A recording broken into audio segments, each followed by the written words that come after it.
Allez, paragraphe 4, loi normale. Donc, je vous parle d'abord du théorème de Moivre-Laplace. On dispose d'une loi binomiale de paramètres NP. Alors, je vous rappelle, loi binomiale, donc une variable aléatoire qui soit une loi binomiale. Ses réalisations, c'est le nombre de succès lors de n répétitions d'une épreuve élémentaire où la probabilité de succès, c'est P. Qu'est-ce que vous dit le théorème ? Quand on pose Zn égale xn, donc la loi binomiale, moins sa moyenne divisé par l'écart type, on arrive à voir que Zn converge en loi, comme ça qu'on dit, bon, on peut approcher Zn, cette variable aléatoire-là, par une espèce de loi continue, dont la densité est cette quantité-là, 1 sur racine de 2pi, exponentielle de moins t carré sur 2, ça, c'est ce qu'on va appeler de la densité de la loi normale centrée réduite. Alors, je vous montre ça sur la partie GeoGebra en dessous. Donc là, j'ai représenté la loi binomiale, alors paramètre 0,4 à 132,04. Chaque barre, ça veut dire que P de x égale 52, c'est à peu près 0,07, quoi, c'est ça l'idée. Donc cette loi binomiale là, je la transforme, comme je l'ai dit dans le cours, je fais x moins la moyenne divisé par l'écart type, et je la représente. Voilà ce qu'on obtient. Et là, l'idée est la suivante, on a envie de tracer un trait qui passe le long qui passerait par les sommets de cet histogramme, et à ce moment-là, on obtient la droite ici, la courbe, pardon, ici, qui est exactement la courbe du cours. Voilà, donc alors c'est une espèce de courbe, on peut entendre la courbe en cloche, courbe de Gauss, ça c'est du vocabulaire qu'on manipulera un petit peu. C'est quelque chose qui est utile dans plein de domaines, on verra au fur et à mesure des exos et puis du chapitre d'après. Mais en tout cas voilà, vous pouvez remarquer que cette densité elle est centrée en 0, et l'intégrale sur R, elle vaut 1. Voilà pour ça. Continuons. Donc la loi normale centrée réduite, notation n 0, 1, paramètres 0 et 1. 0 c'est la moyenne, 1 c'est l'écart type, et la densité de la fonction, et la loi de densité, la fonction f, définie sur R, c'est sur R qu'on travaille, par f de t égale 1 sur racine de 2pi, moins t carré sur 2. Donc je vous l'ai remise ici, pour vous remarquer à quoi elle ressemble. Ce que j'ai calculé là, c'est l'intégrale sur R, on voit bien que c'est 1. Bon, je vais pas insister trop là-dessus pour l'instant, on va travailler dessus dans la suite.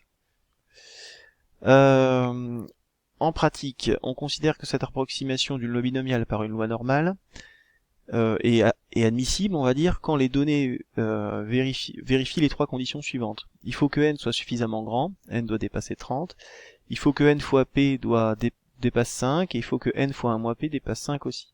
Alors c'est vraiment des données empiriques, c'est-à-dire que on a remarqué que en faisant des expériences, quand on avait ces données-là qui étaient vérifiées, ça donnait des résultats satisfaisants. L'idée c'est ça. On verra, pareil, donc en exo, on va trouver des exos où on vous dit vérifier que les conditions d'approximation sont vérifiées. Bon bah voilà, c'est ce qu'il faudra vérifier. Définition 5. On définit la fonction phi sur R par phi de x égale la probabilité que z soit plus petit que x, où z c'est une variable aléatoire qui suit une loi normale centrée réduite. C'est ce qu'on appelle une fonction de répartition. C'est pas votre programme ça, mais je vous le dis, c'est du vocabulaire. Alors pourquoi on l'utilise ? En fait on l'utilise, c'est plutôt historique. Depuis qu'on a des calculatrices, on l'utilise nettement moins. Je vous en parlerai plus tard, mais l'idée c'est d'utiliser cette fonction-là pour avoir ces résultats-là. La probabilité que z soit entre a et b, c'est phi de b moins phi de a. On va regarder ça. Donc je vais prendre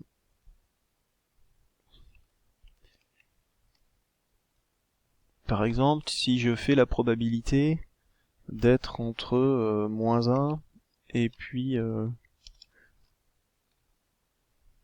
2. Je vais enlever la coloration de la première. On obtient cette probabilité de 0,82.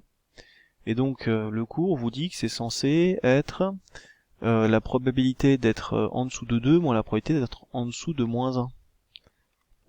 Intégrale de f Alors je vais pas mettre moins l'infini, hein, je pourrais pas avec GeoGebra, mais moins 3 c'est déjà pas mal. 2. Je vais lui donner une autre coloration.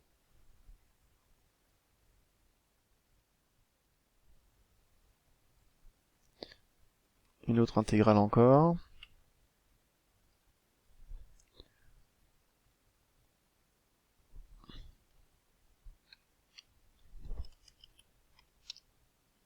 Pareil, je change de couleur.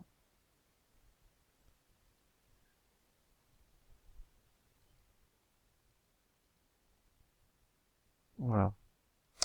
Donc ce que je suis en train de vous dire, ce que vous dit la propriété, c'est que la surface qui est ici, autrement dit la probabilité d'être entre moins 1 et 2, c'est en fait ça, tout ça là. Alors, on voit pas bien, c'est pas un choix de couleur très malin de ma part, c'est cette probabilité là, moins le morceau qui est là, tout simplement. Voilà ce que vous dit la propriété. Ok, continuons.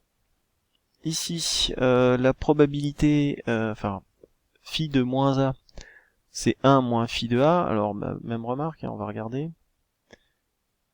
Par exemple, je vais prendre la probabilité d'être entre moins l'infini et moins 1. Donc ce que vous dit la propriété, je vais faire l'intégrale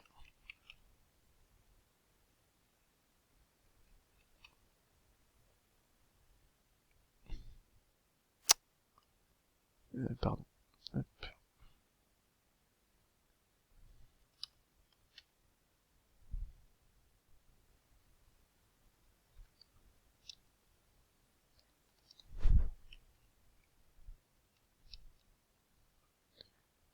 Alors, je sais pas si on va bien voir ce qui se passe. Donc la propriété phi de moins a, c'est la probabilité d'être en dessous de moins a. Donc là, pour mon dessin, j'ai pris phi de moins 1. Phi de moins 1, je vous remontre, c'est ce qu'il y a là. Ça, c'est phi de moins 1, la probabilité d'être en dessous de moins 1. Ce que j'ai représenté en dessous, c'est phi de 1. Alors, qu'est-ce que vous dit la propriété? La probabilité d'être en dessous de moins 1, c'est 1 moins la probabilité d'être au-dessus de 1. D'être en dessous de 1, pardon. Et quand vous regardez, c'est bien ce qui se passe. Ce petit morceau-là correspond à ce petit morceau ici. Donc finalement, ce petit morceau-là, c'est l'ensemble, c'est-à-dire 1, moins ce truc-là, à cause de la symétrie de la courbe. Allez, continuons. Bon, voilà, l'espérance, la variance de cette variable aléatoire, c'est 0 et 1, je vous l'ai dit, j'enchaîne. Le calcul, vous pouvez regarder, c'est un calcul intégral qui se fait assez bien, c'est pas très compliqué. Théorème 2, soit x une variable aléatoire suivant une loi normale sans très réduite, pour tout réel alpha appartenant à 0,1, il existe un unique réel positif, u alpha, tel que la probabilité que x soit entre moins u alpha et u alpha égale 1 moins alpha. Alors la démonstration, c'est l'application du corollaire du TVI, je vous le laisse. Pour ceux que ça intéresse, vous pouvez regarder. Moi, ce qui m'intéresse, c'est que vous compreniez la notation. Alors je vais repartir de ça. Donc là, j'ai représenté l'intégrale entre moins d et d, c'est-à-dire sous-entendu entre moins u alpha et u alpha. Je vais pas écrire u alpha avec GeoGebra, ça va être compliqué. Et du coup, l'idée est la suivante. Par exemple, imaginons que je cherche la valeur de d pour que u alpha égale 0,9. Bah, je vais y aller à tâtons, hein, voilà, j'ai déjà dépassé. À peu près 1,7. Ce serait ça l'idée. Alors, faites bien attention, et ça je reviens là-dessus, je retourne sur le cours. Attention, hein, c'est bien égal 1 moins alpha. Donc, si je dis, tiens, déterminons u de 0,05, ça veut dire que je cherche u alpha pour que ça soit égal à 1 moins 0,05, c'est-à-dire 0,95. J'y retourne.